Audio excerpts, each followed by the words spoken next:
All right, Allison, we're good on our end, and I'll email you the sign-in sheet right now.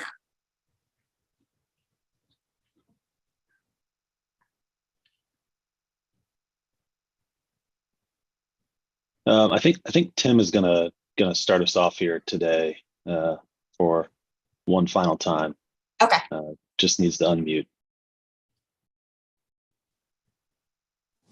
Okay. Yeah, I'm going to start this off.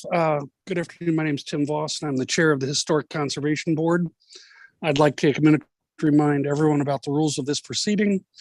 This proceeding is at all times governed by the rules of procedure, a copy of which is available online. All those planning to testify today, which does not include those solely making arguments, such as attorneys, will be asked to take an oath administered by the board's attorney when they testify. This is a quasi-judicial hearing. As such, the board reserves the right to deliberate in private. The Ohio rules of evidence do not apply to this hearing. However, professional rules of conduct do apply, and candor of the tribunal is required.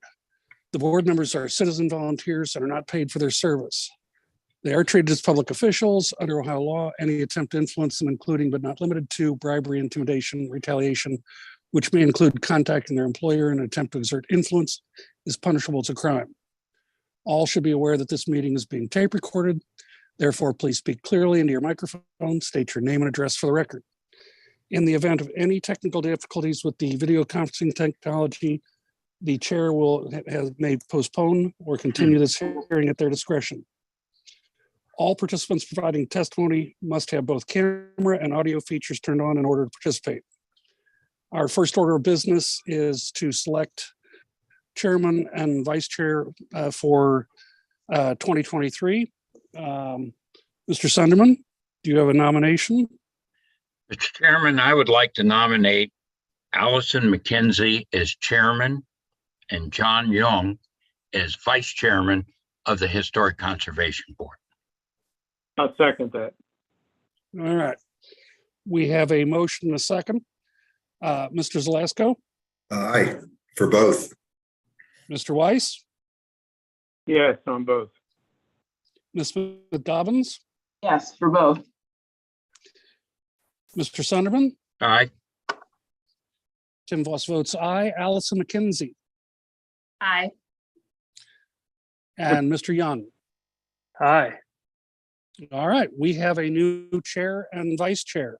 Ms. McKenzie, you want to take over? Okay, I guess that's my cue. With that, if we could start with item number 1, I'll turn that over to staff. And Ms. McKenzie, could I interrupt for a moment? Sure. Do you have a preference as to how you want to be referred, Madam Chair, Chief Cook, what? Whatever strikes your fancy, as long as it's not derogatory. Just thought I'd check. Thank you. Okay, thank you, Madam Chair. This is an application for a certificate of appropriateness for 22 West Court Street in the Court Street Historic District. The applicant is proposing the renovation of the building, which includes white boxing the commercial space for a future commercial use, likely to be an eating and drinking establishment. And part of the renovation also includes the replacement of the existing storefront on the building. So the current storefront is not a historic feature. It was replaced fairly recently. So you can see on the drawing, on the images, the original storefront was built to the street. That was replaced with a new stone.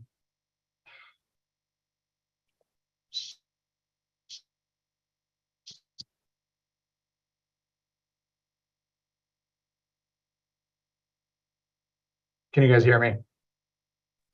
Yeah. Yeah, we can hear you now. Okay, sorry, my computer's been acting up lately. I think the problem is when I share my screen typically, so I'll just try to go through this without visual aids unless something is needed, and then if you ask, I can try to get that up.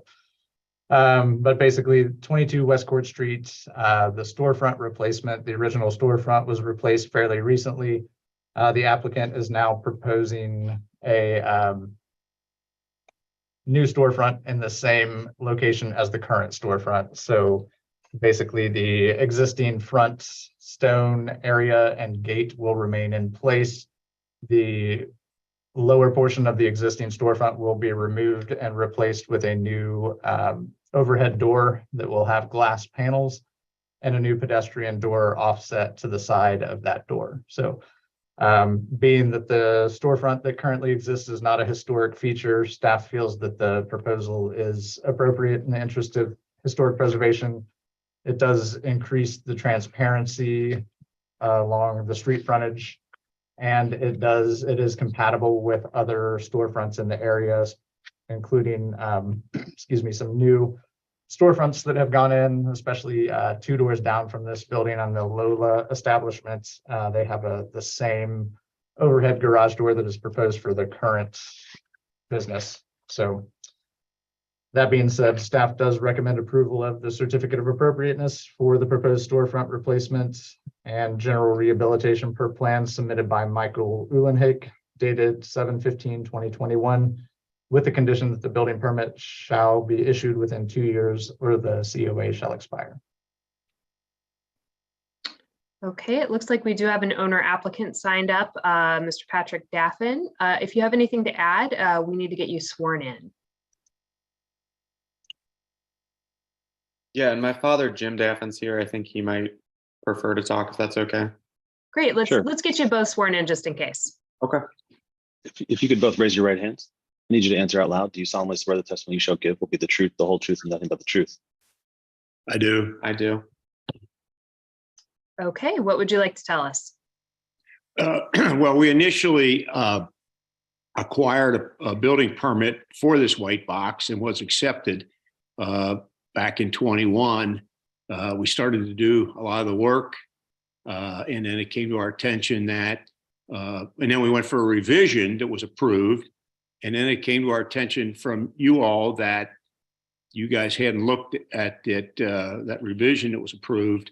So that's where we are now, where we had to go back, recreate the wheel here and apply for the historical revision. So we kind of been in limbo for a little while. Right. Okay, anything else you'd like to add? We don't think really, we also have a building 2 doors down with this same facade. We're just trying to pretty much match up the same facade as we did with the original, it's now Lalo restaurant. Okay. Do any board members have questions for either staff or the applicant?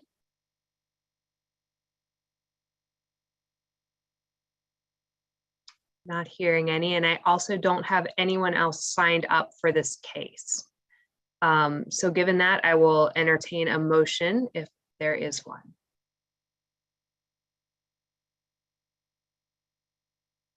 Madam Chair, I'd like to make a motion to approve this COA is laid out by staff. Second.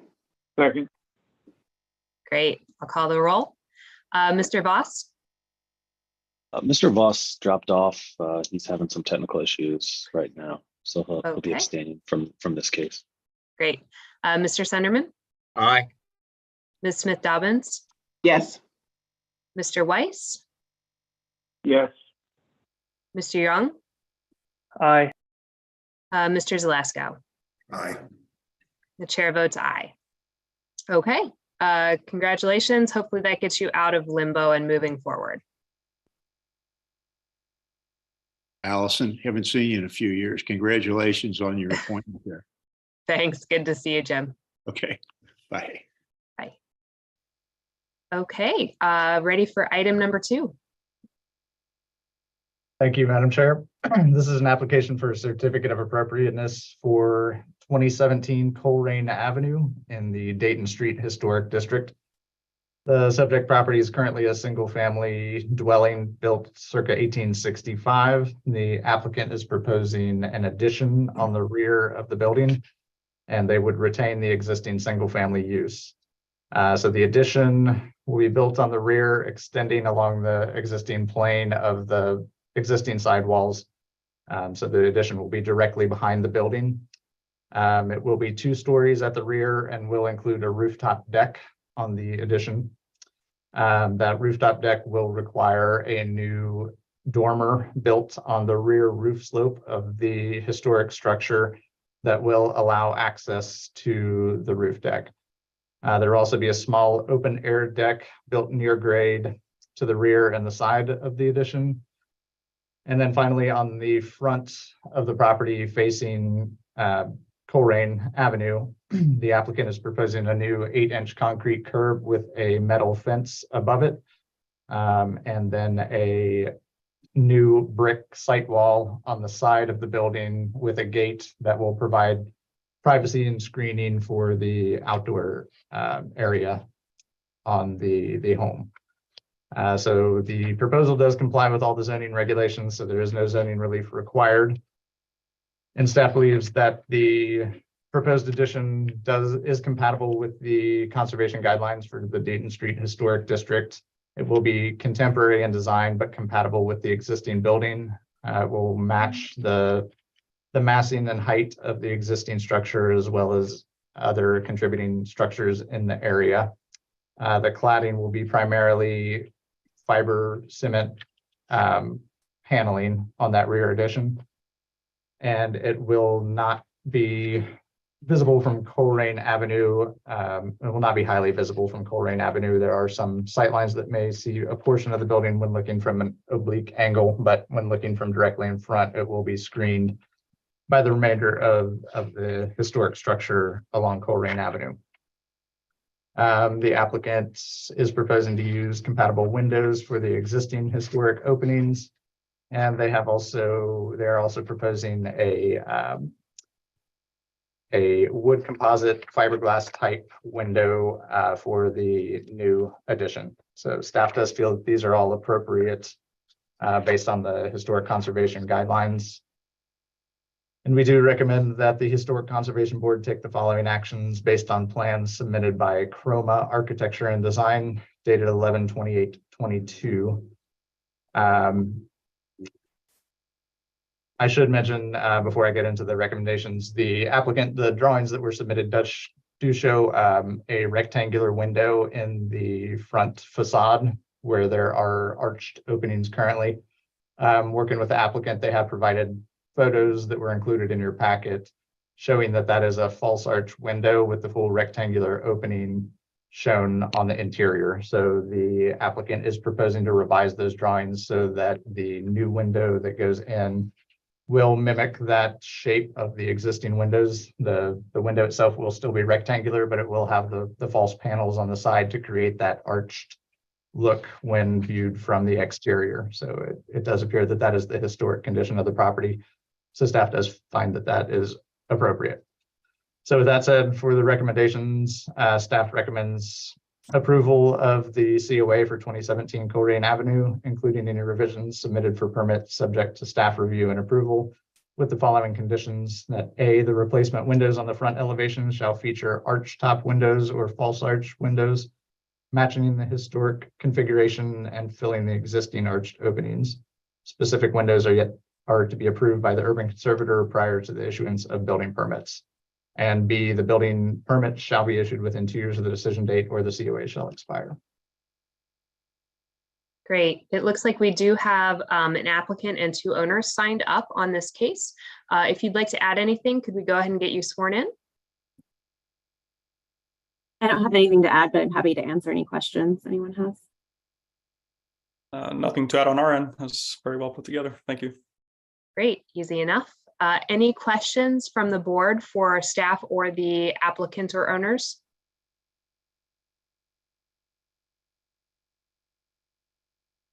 Hearing none. There are no other people signed up on this case, so I will entertain a motion if there is one. Madam Chair, I'd like to make a motion that we approve the certificate of appropriateness for 2017 Colerain Avenue as laid out by staff. Second. Okay, I will call the roll. I don't see Mr. Voss, so we'll go down to Mr. Sunderman. Aye.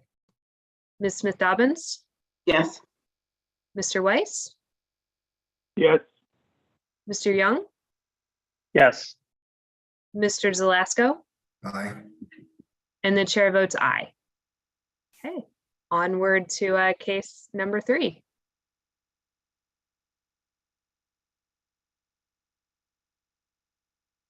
Thank you, Madam Chair. This is an application for a certificate of appropriateness for 312 West 4th Street in the West 4th Street Historic District.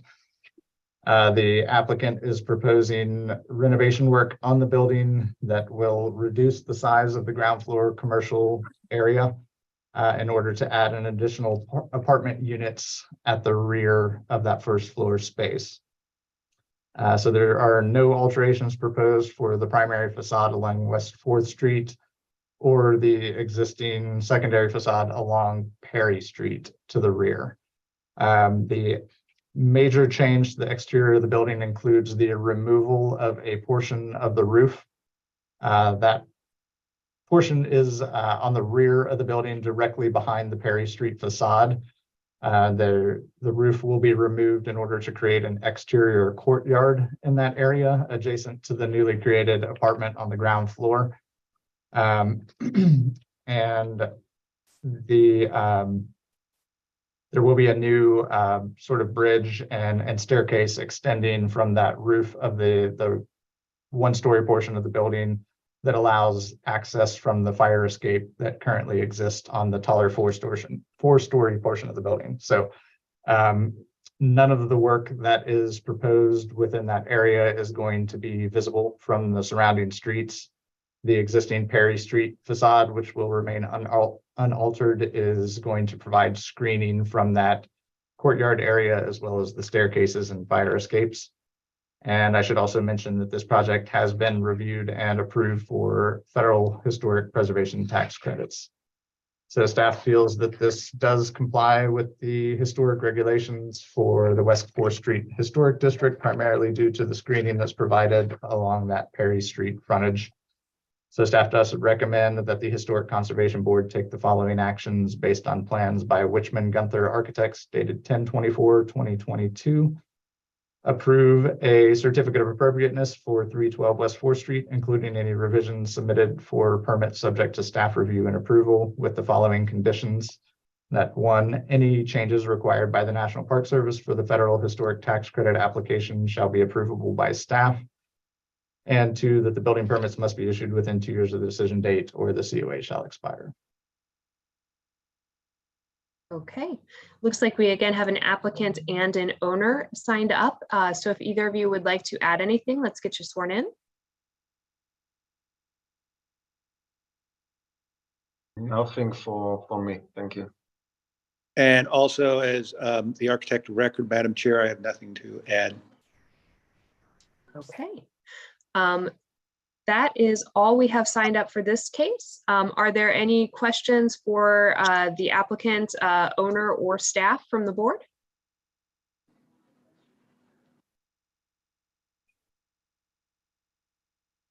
Okay, hearing none, I will entertain a motion.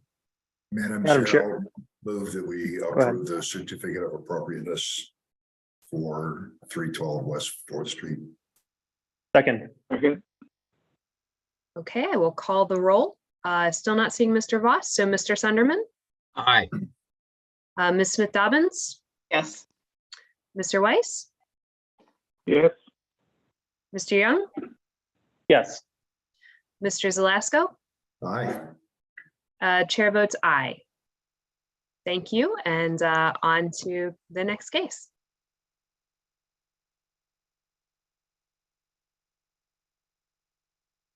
Thank you, Madam Chair. This is an application for certificate of appropriateness for 2040 Vine Street in the Over the Rhine Historic District. The applicant is proposing converting the existing vacant lot into a surface parking lot that will be utilized by the apartments in the vicinity, primarily at 2001 Vine Street. The parking lot proposal does require zoning relief in the form of conditional use approval for a parking lot in the CCP zoning district. A special exception is also required to eliminate 3-foot landscape buffer on the south property line. And a hillside review is required for cumulative excavation and fill totaling approximately 15 feet, which exceeds the 8-foot limit in the hillside overlay district. So the existing lot is vacant currently. It has been used on and off for illegal parking over the years, but that parking use was never officially established. So the applicant is proposing to, make substantial improvements to the site in order to officially establish this as a parking lot. It would create 15 parking spaces, and it will require regrading the majority of the site to provide a more level surface. There is screening and landscaping provided along the Vine Street frontage. And there will also be 2 trees planted at the northern point of the property. And that 3-foot landscape buffer will be applied throughout the majority of the site. There is one small section on the south property line that it doesn't have the full 3 feet due to the dimensions of the aisles and turn radius that's needed for that. So staff did review the hillside requirements for the project and found that it is consistent with those hillside standards. The only thing that it does not meet is that excavation and fill total amount. And just to be clear, this is based on the cumulative amount of excavation and fill. So basically that's starting at the lowest point on the site where any excavation work is happening and calculating that from that point to the highest point where any fill is being added. So there's not a single amount of cut or fill that is 15 feet. It's just that is the cumulative amount across the site. So in general, staff does feel that this is an appropriate use for the site. The conditional use approval that's required for the CCP districts, staff does feel that any adverse impacts on the surrounding area have been minimized based on the addition of the landscaping and the black metal fencing atop the retaining walls that will help to screen the lower portion of the vehicles, including the headlights, from surrounding areas. As I mentioned before, staff feels that that special exception is appropriate, as well as that 3-foot landscape buffer is provided across the majority of the site, except for that one small location. The existing retaining wall that's on the northeast side of the site is to remain. That is an existing retaining wall. So the new retaining walls will be created primarily along Vine Street. They will be relatively short, and there will be some retaining walls on the rear of the site as well to hold back the hill where that regrading is taking place. So I should mention the landscaping that is provided initially, the applicants have worked well with staff and taken feedback from their initial proposal. That landscaping will be provided above at the top of the retaining wall rather than at the base and on the inside of the fence, so that it provides that screening of the vehicles that would not be accomplished if it were at the base of the retaining wall. So staff does feel that in general that the project is appropriate. We do recommend the applicant is proposing a poured concrete retaining wall for the retaining walls that are along Vine Street, in part because of the likelihood that the walls will be tagged with graffiti in the future, and the applicants believe that a poured concrete wall will be easier to clean than a limestone clad wall, which is what the conservation guidelines call for. So staff does not necessarily agree that that is the best way to treat that wall. The conservation guidelines are quite clear that when a retaining wall is along the front of the property, it should be faced in stone. So staff does believe that while it is possible that that wall will be tagged with graffiti, whether or not it is stone or poured concrete, a flat poured concrete wall is likely to be more attractive to graffiti. And staff does believe that based on the conservation guidelines, that stone should be installed. So with that said, staff recommends the Historic Conservation Board take the following actions based on plans by Benelli and Batch Architects dated 12/21/22. Approve the conditional use approval for a parking lot in the CCP district with the following condition. that the 4 parcels that make up the site be consolidated prior to the issuance of building permits, and approve a special exception to eliminate the required 3-foot landscape buffer on the south property line, and approve the hillside review for the cumulative excavation and fill totaling approximately 15 feet. Staff also recommends approval of the certificate of appropriateness for 2040 Vine Street, including any revisions submitted for permit subject to staff review and approval with the following conditions.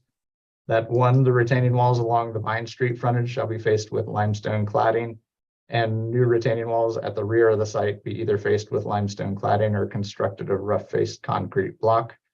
And that 2, the building permits must be issued within 2 years of the decision date or the COA shall expire. Okay, we do have an owner and applicant signed up. If either of you would like to speak, let's get you sworn in. Yeah, I think we'd like to speak. Sure. Mr. Batch, if you could raise your right hand. And I think and- Greg Cole as well, the owner. Yes. Great. Yeah. Do you both solemnly swear the testimony you shall give will be the truth, the whole truth, and nothing but the truth? I do. I do. Okay, Mr. Batcher, are you going to go first? Sure. I'm the architect for the project. Greg Cole is the owner. I think that Doug gave a pretty good summary of what the intent is on the project. I think Greg has, articulated the rationale for the concrete. It will be a formed smooth concrete surface, as opposed to a standard, pour. And we do think it will make it easier to maintain in the long run this, the wall. And that's why I think we're asking that it be approved with the poured concrete wall. The other thing, Doug, I picked up that you mentioned that the lots will be consolidated. Greg can probably speak to that. I think we wanted to explore the possibility of whether they could be left as separate lots for the time being. So I don't know if that affects the motion or, we need to do anything about that. We're consolidating them, Lou. Okay. And then that's all that we have. So we're just asking for the approval with the poured foundation as opposed to limestone. Mr. Cole, do you have anything else to add? Just thank you guys for your time. I think Lou kind of said everything I have to say is, you can probably see the plans we originally went in with the limestone cladding. I was up there working on my other projects and just looking around and cleaning up graffitis on other buildings I own up there. And one of the things I found is the faster you get the graffiti off the building, the more it deters them from putting it back when you leave it up there for a while. They tend to just add more and more and they think their graffiti will stand. If you get it off quickly, it kind of they just move on. So that got me thinking, or if we do a limestone wall, it's going to be a process to get any graffiti off, which kind of slows down our response to get into it if it's a longer process versus something we just go up there a couple, an hour, get it off and move on. So we're just asking for approval on that, and thank you for your time. Those are the only folks we have signed up. So does the board have any questions for the owner, applicant, or staff? I do. It'd be nice to get that corner cleaned up for one thing. I like the design. I was curious. I assume, Doug, that has to go through transportation for that curb cut and its proximity to the street up there. So that'd be part of the approval and the permit process. Correct. Yes, DOT will review it when it comes in for permitting. Okay. Thank you. I have a question. Mr. Cole, how much longer do you think it would take to clean it if it was the limestone facing? It just depends on how much graffiti. I mean, I think then you're getting into chemicals and the whole process of applying the chemicals, letting them soak in. Like we've done it on foundations up there. It can take half a day versus 30 minutes an hour with just a pressure washer, tank of water. You know, something more you got to dedicate a guy to doing instead of, hey, on your way home, swing by there and take care of that.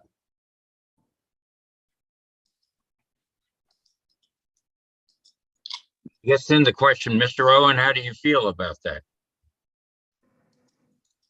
I don't feel that a poured concrete wall is appropriate in a historic district along the street frontage with that high of visibility.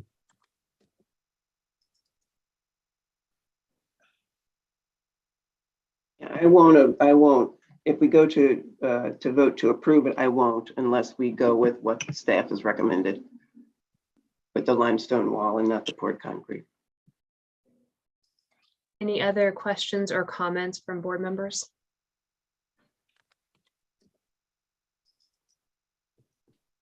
Would someone like to make a motion?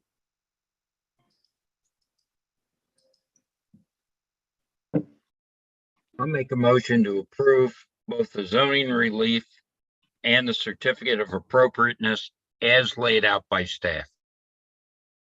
Second. Okay, I will call the roll. Still not seeing Mr. Voss. So Mr. Sunderman, Aye. Ms. Smith Dobbins, Yes. Mr. Weiss, Yes. Mr. Young, Yes. Mr. Zalasko, Aye. chair votes aye. So hopefully we made you at least somewhat happy with the approval, but the limestone seems like a requirement for that facade. Yeah, not a big deal. I mean, if we got to do it, it's all expensive, so it's all going to cost about the same. So we'll put on the limestone and build a parking lot. Great, thank you. Thank you, everybody. Yeah, and we appreciate Doug's input into it and understand his position. So we just wanted to come before the board and get a sense of where you guys might be as well. So before we gave up on it. So thanks. Cool. Thank you. Okay, on to item 5, which is a landmark designation application. Thank you, Madam Chair. Yes, this is a landmark designation application for 700 Chalfonte Place, also known as La Ventura Apartments. The applicant is proposing to nominate this as a local historic landmark due to its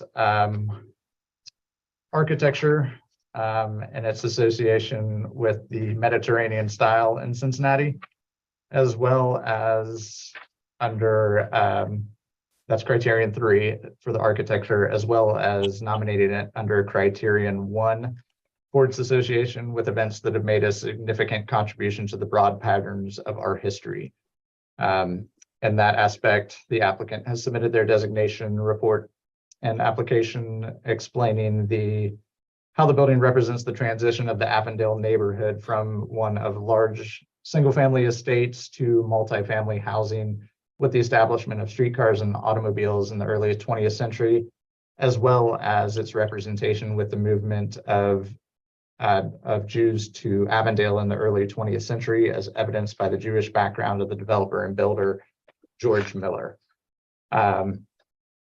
The staff does agree that the building does have historic significance as outlined in the designation report that was submitted by the applicant.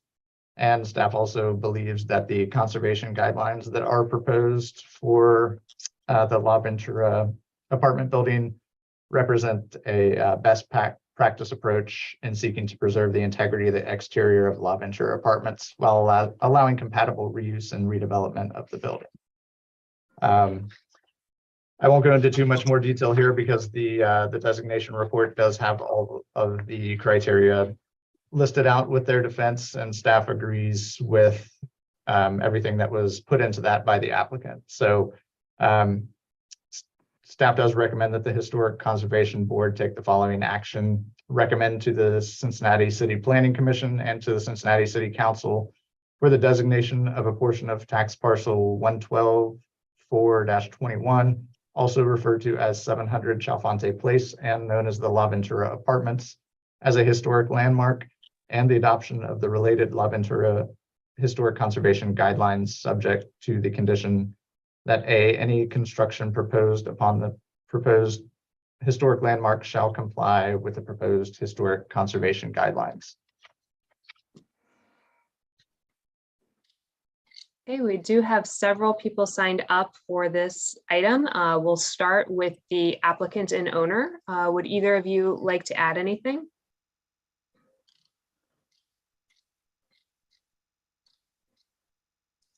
No, for me as well. Thank you. Okay. Does the board have any questions for the owner, applicant, or staff before we go into public comment?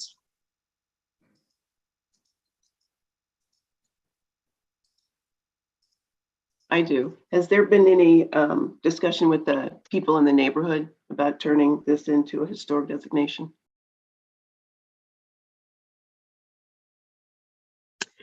Hi, yes, I did contact the Avondale Community Council to let them know about the proposed designation, but did not receive any response.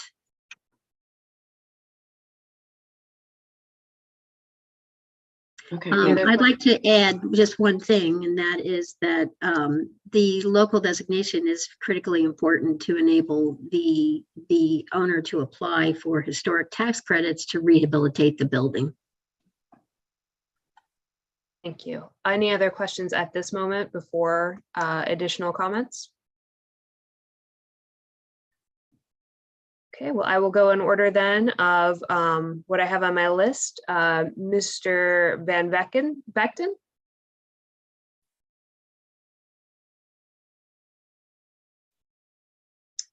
No longer with us? Doesn't look like he's here anymore. Okay, well then I will skip down to Ms. Lady. Sorry if I butchered that. Hi, yeah, that's me. Hi, everybody. In no particular order, first of all, I put together a written set of objections, and I was wondering if it pleases the chairperson or at the chairperson's discretion, can this please be included into the sort of official minutes of this meeting? Can we do that? Can I ask that, please? I'm sure we can include them. We were not given that ahead of the meeting, however, so I would urge you to summarize your points for us since we will be voting today. Sure, I will do that. Sorry if this takes a long time.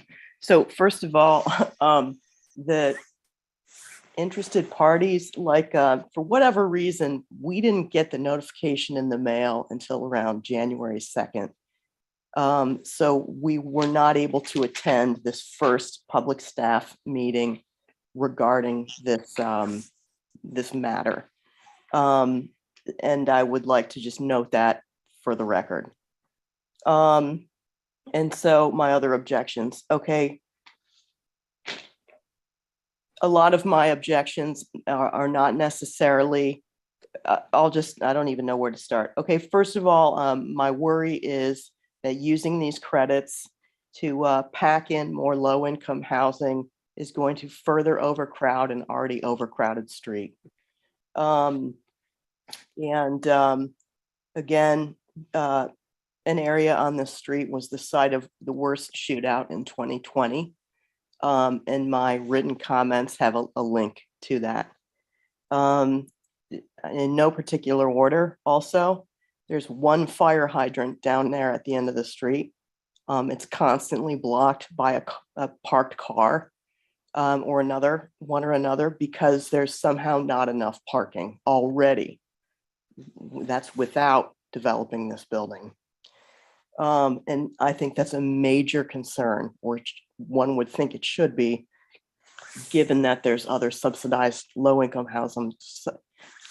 subsidized housing that would be relying on that fire hydrant in the event of an emergency. So other than the guns and the traffic issue, as far as the application itself for historic preservation and designation, I read through the application carefully, and I don't feel like there's anything that architecturally significant about this building that it needs this designation. And I go into that further in the written comments that I provided. I would also note that I live right next door to this building. And I'm here for any questions anyone else might have. I have a question. Yeah. And I'm sorry, I don't know your last name. I see Sarah, but Sure. are you speaking for yourself or do you represent a group of people? I'm speaking for myself. However, it's safe for me to say I represent other of concerned citizens on my section of South Fred Shuttlesworth Circle that are closest to this building.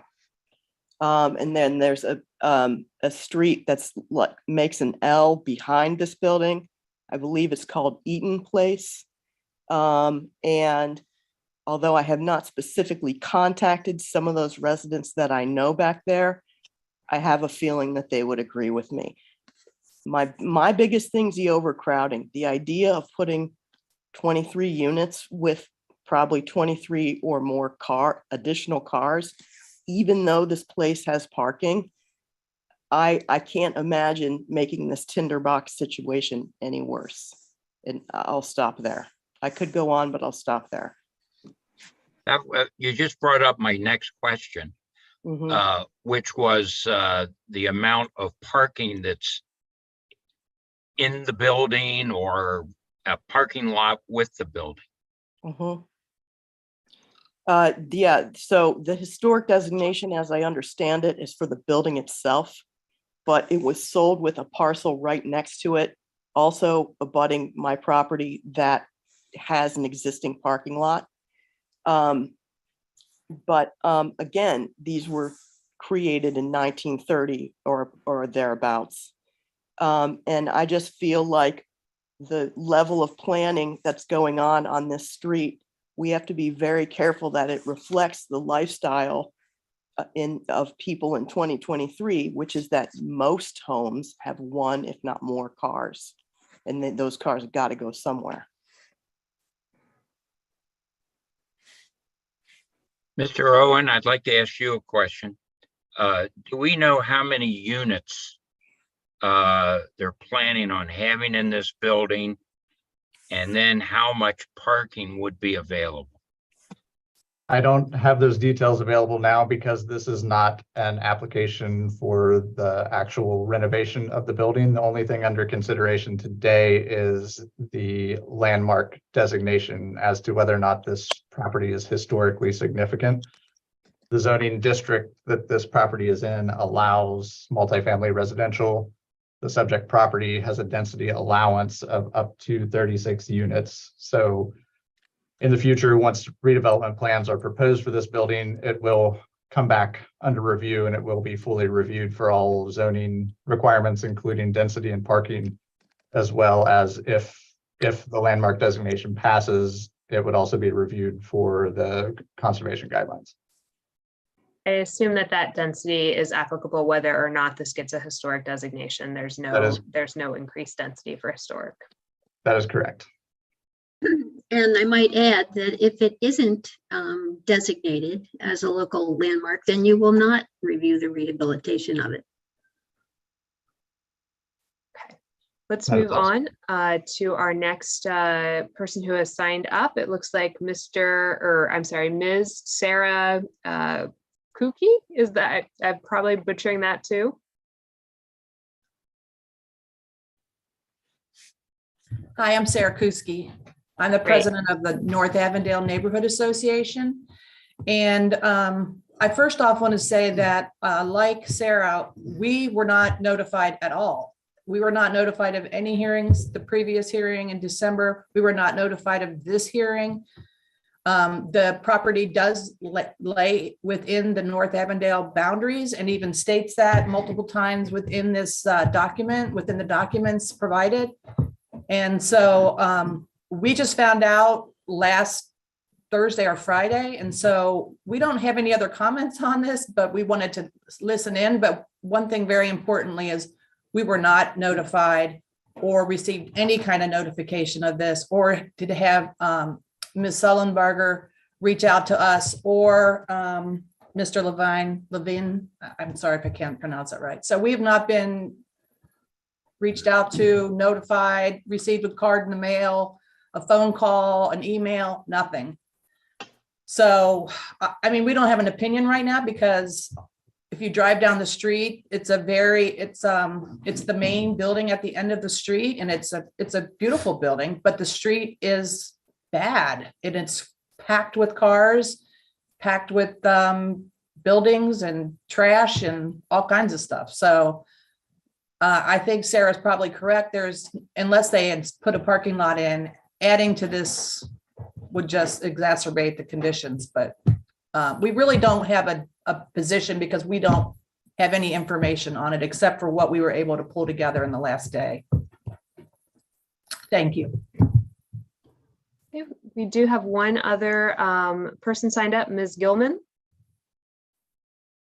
Would you like to speak? I'm sorry, I have a cold. I agree with both Sarahs in regards to the problem with all the parking on the street. And I don't know how he could possibly restore it back to what it once was, because it's all gutted on the inside that you can't even determine what it originally looked like. It's just bare wood. I don't know how it can be restored to its original. That's all. Are there any additional questions or comments from the board? Allison, is this building vacant? Yes, it is vacant. It's been vacant for quite a while. It does retain plaster walls and and its original floor plan. And there are some original details on the interior still remaining. Other questions from the board? If I may, I would like to add a couple words on it as well. Briefly. Sure. I totally understand the concerns of the neighbors. Two things that I would like to say. One thing regard the parking. We have big parking lot in the back of the building and on the side of the building, so that should cover for more than enough than the apartment we're gonna have. And the other thing, the building is currently vacant, and I'm sure that bringing a lot of crime. And once it's gonna be renovated and will bring, back to life, I'm sure it's just gonna do better for the street than it is right now.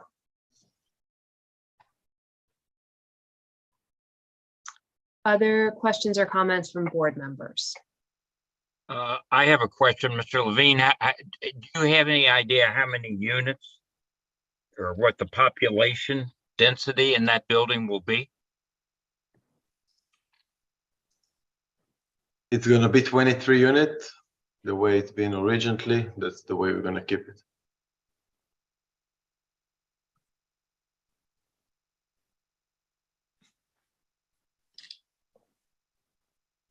Additional questions from the board? My comment would be, I don't know that we really know. In the first place, I'm just thinking out loud here. I mean, one is the preview of our group to preserve historic structures. And I at first glance, based on what's been presented, I feel this needs to be considered.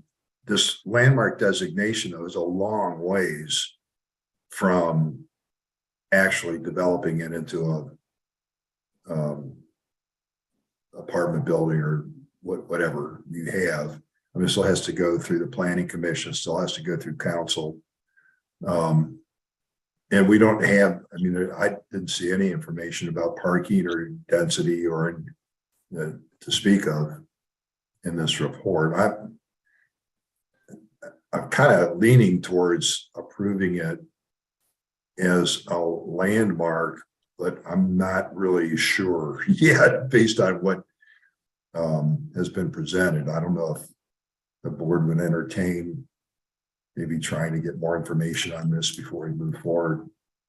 I don't know, just, again, I'm sorry for the lack of clarity, but I don't think, I think the neighborhood definitely has some real concerns, but putting the building into service as opposed to tearing it down, I mean, what are your options there if you're trying to, if you've got a blighted, you know, what appears to be, what you're describing is kind of a blighted situation on that street.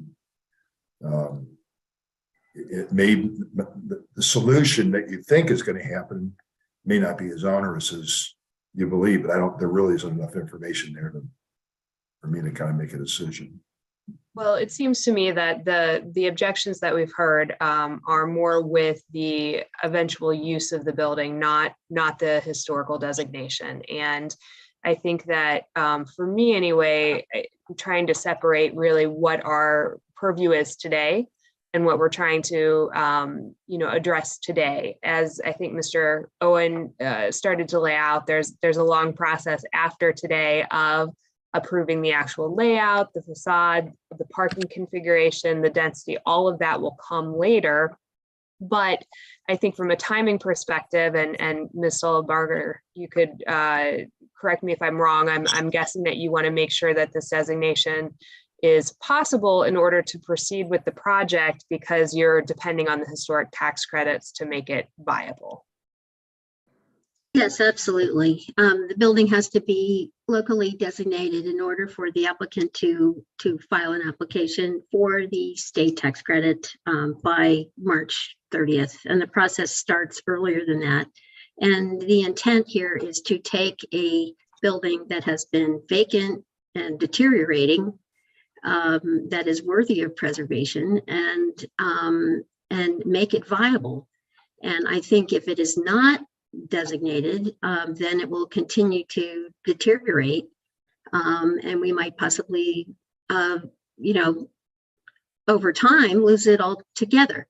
I did want to add that concurrent with the local designation application, that we're pursuing a National Register nomination, and I submitted a preliminary questionnaire to the State Historic Preservation Office, and the response that I received was that it did appear eligible for the National Register under criteria A and C. I, as a former Historic Conservation Board member for 11 years, I understand very well the position that you're in, but what you're being asked today is, does this building meet the criteria for historic designation? Not what are the planning issues related to low-income housing and that kind of thing.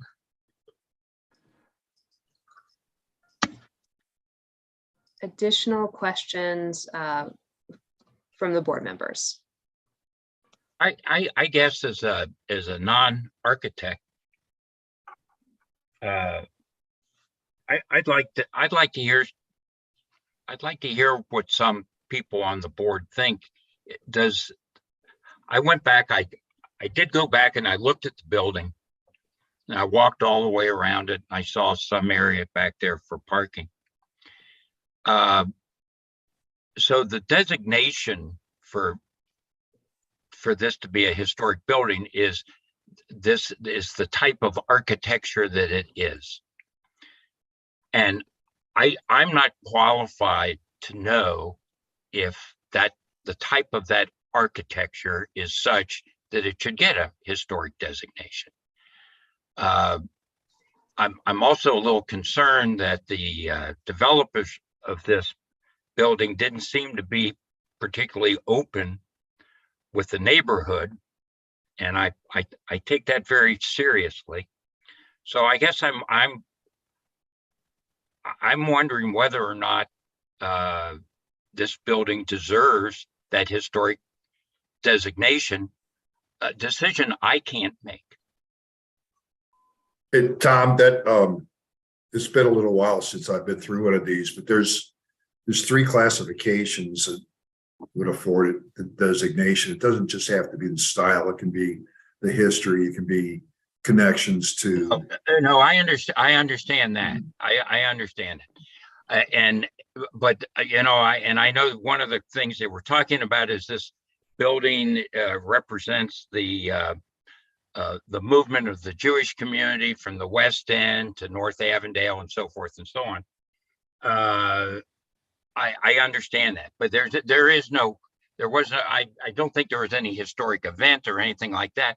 I think whether or not this thing gets a historic designation, to me, as someone who's not very qualified in these areas, would only be the style of architecture. Well, the state will make that. The state will make that determination. I mean, they'll have to paint a narrative that'll makes their case. So that's where that's where I said earlier, it would be nice to have that narrative or the state's interpretation of what it could be in it. I just don't think there's enough there to make that. I think if we vote yes, does this building not get the historic designation? Well, the Cincinnati would get designated if it goes through planning and it goes to council. Yes, It gets I understand. Cincinnati's, but not necessarily the state's approval. I understand that. Right, so we would be working on a recommendation today that has additional steps along those lines of the areas of criteria. Since you were asking for architectural opinion, I'll add to Bob's. You know, reading through the narrative that was provided to us, I think for me, it's not just the style of the building itself, which I do think is significant, and it's a good representation of that style. I think for me, it's also the designer of the building and his work with other very influential families in the area, especially in the Avondale area. So that, I think, for me, contributes to that significance as well. I think at one point, this was absolutely gorgeous building in its day, and I would hate to lose it. But I'm with Tom in the sense that I would like more community engagement as they continue with the process.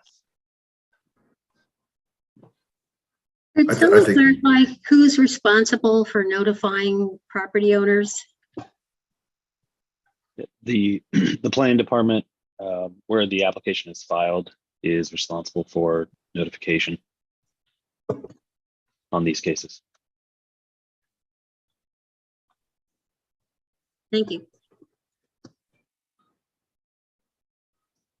Do we have an idea of when notices went out in the planning department? Or is that a standardized practice? It is a standardized practice. Yeah, Doug, do you know? Yeah, I don't know the exact timing for that. That's handled through the planning department through part of that larger process with planning commission and city council. So that was all done by Caroline Killen in our office. So I'm not exactly sure when the notices went out. I know there were written notices that went out in the mail, and I believe there were also emails to interested parties, but I don't have the details on that. I think that it's possible that the mail was delayed by holidays, by Christmas, by New Year's, and the very bad weather that we had.